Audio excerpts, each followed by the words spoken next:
Very nice. I don't get to see them. Yeah. All right, Coach McCarthy's ready. Okay, here we go.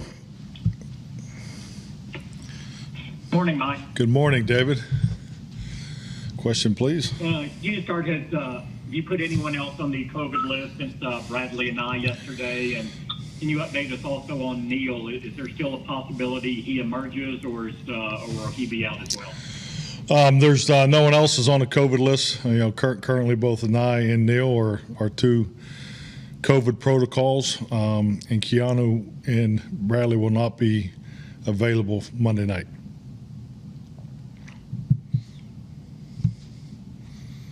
Mike, can you talk about your defensive line rotation now? I'm sorry, go ahead. Repeat the question, please. Is Neal still a close contact, or has he since tested positive? He has tested positive. So does that put his availability even for next week's game in jeopardy? Does that window, that 10-day period, start over once the guys put on? I mean, the specifics of the protocol, he will not be available Monday, but we'll see how it goes. We definitely haven't rolled him out for Carolina yet. So.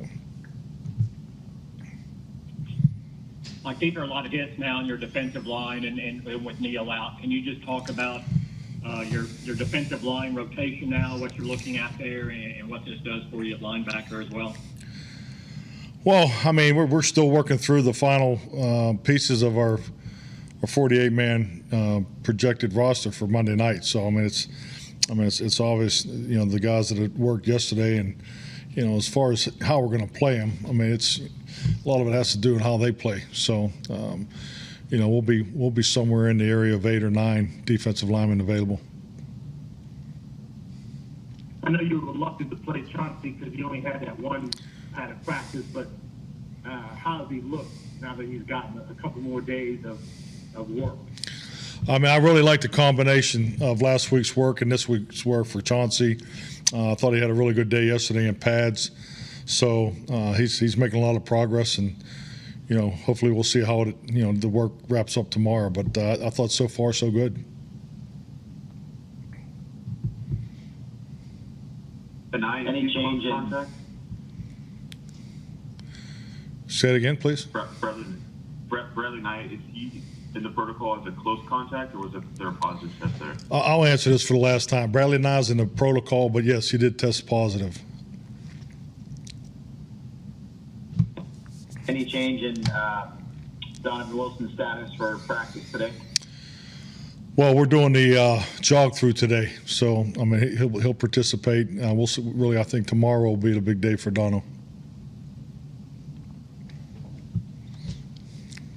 What does he need to do for you tomorrow, Mike, since he's missed so much time here? What do you need to see from him? Well, today's, we're on a Friday schedule, so today we'll have the jog through. And just in general, I think just like last week, he would need to practice tomorrow to be available for Monday night. There were no setbacks with him, right? Or is it just the progression of his healing? I would say it's more the progression of his healing and, just where he is as far as the rehab work with Britt Brown. So, as they continue to work through it. Every day you get the report at the end of the day, and we'll just see how it goes the next 2 days.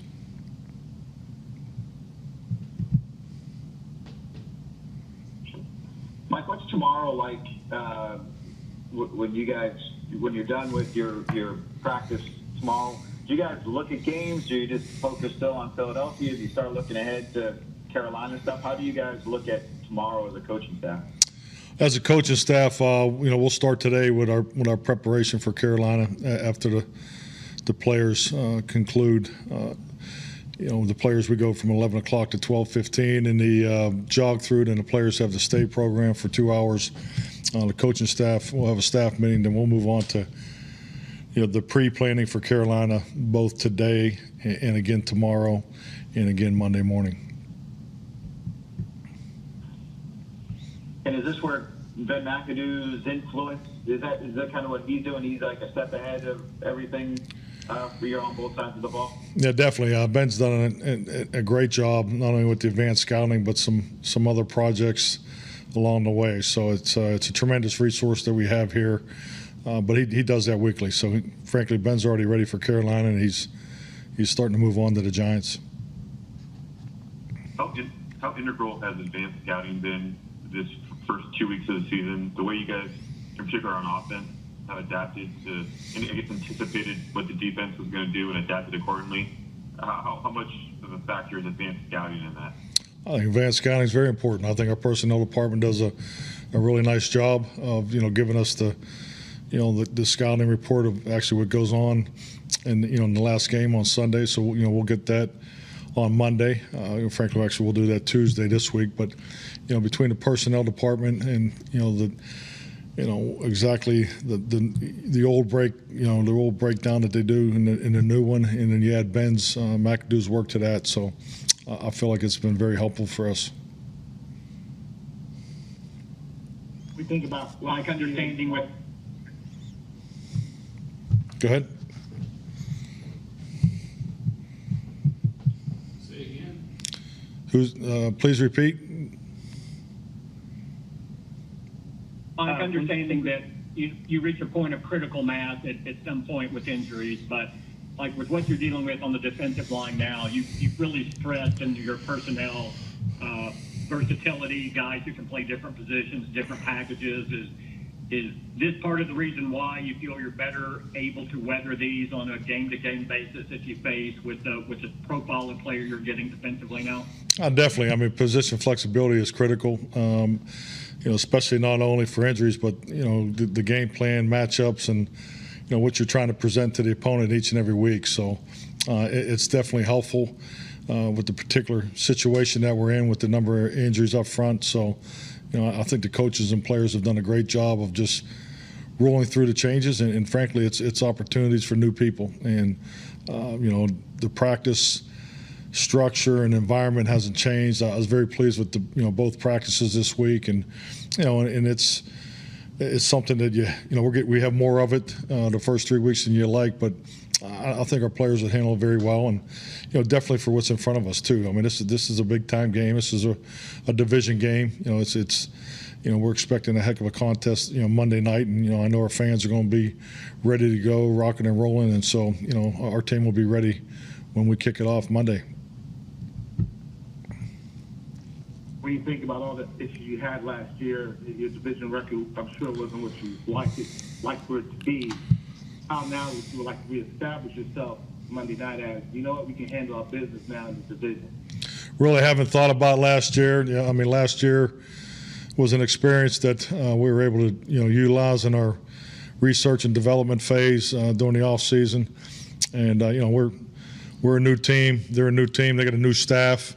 We're trying to project, what we think they're going to try to challenge us with. But at the end of the day, we're, really starting today. We're really focused on what we need to do to be successful. And, so far the prep has been good. Preparation puts you in position to have a good start to the game. But, we got 2 weeks under our belt where we've done a really good job adjusting throughout the football game. So we need to be in the same mindset again Monday night, especially with the anticipation of unscouted looks and competing against a new coaching staff. Mike, what do you think of Leighton's Mike, what do you think of Leighton's coverage ability against running back, tight ends, and things that you want to do with that at that spot? I think Leighton does a heck of a job. I think once again, I think position flexibility is something, his ability to play different positions. He's a great communicator, so I think he's definitely a good matchup for us. What differences have you seen in CD's play strength, and specifically how that might show up after the catch or with his blocking? I think CD is stronger than he was last year. I think he's playing with more confidence. He's definitely more familiar with what we're asking him to do, and I think he has a very strong connection with Dak Prescott.